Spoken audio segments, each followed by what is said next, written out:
బుల్లితెరపై ప్రసారమవుతున్నటువంటి కార్యక్రమాలలో big boss కార్యక్రమానికి ఎంతో మంచి క్రేజ్ ఉంది. బిగ్ బాస్ కార్యక్రమాల ద్వారా ఎంతో మంది ఇండస్ట్రీలో సక్సెస్ అందుకొని బిజీగా గడుపుతున్నారు. ఇక ఇటీవల సీజన్ 7 కార్యక్రమం ఎంతో మంచి విజయం అందుకోవడంతో సీజన్ 8 ప్రారంభానికి కూడా కసరత్తులు మొదలయ్యాయి. ఇప్పటికే కంటెస్టెంట్ల ఎంపిక ప్రక్రియ కూడా ప్రారంభమైందని తెలుస్తుంది. ఇకపోతే సీజన్ 7 కంటే మరింత వినోదాత్మకంగా సీజన్ 8 ఉండాలని మేకర్స్ కసరత్తులు చేస్తున్నారు. ఇకపోతే ఈ సీజన్లో సీజన్ 7లో పాల్గొన్నటువంటి వారు కూడా పాల్గొనబోతున్నారని తెలుస్తుంది. ముఖ్యంగా నయని పావని ఈ సీజన్ 8లో పాల్గొనే ఛాన్స్ కొట్టేశారని తెలుస్తుంది. ఈమె గత సీజన్లో వైల్డ్ కార్డ్ ఎంట్రీ ద్వారా హౌస్ లోకి అడుగుపెట్టారు. అయితే మరొక కంటెస్టెంట్ ను సేవ్ చేసే క్రమంలో తనని వారానికే ఎలిమినేట్ చేయాల్సి వచ్చింది. దీంతో ఈమెను తిరిగి మరోసారి ఈ కార్యక్రమంలోకి ఆహ్వానిస్తున్నట్లు తెలుస్తుంది. ఇక ఈమెతో పాటు మరికొంతమంది యూట్యూబ్ స్టార్స్ కూడా ఈ కార్యక్రమంలో పాల్గొనబోతున్నారని తెలుస్తుంది.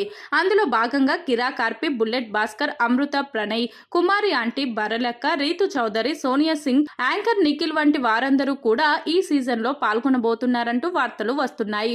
మరి వీరి గురించి వస్తున్నటువంటి ఈ వార్తల్లో ఎంతవరకు నిజముందనేది తెలియదు, కానీ ప్రస్తుతం ఈ వార్తలు సోషల్ మీడియాలో వైరల్ గా మారుతున్నాయి.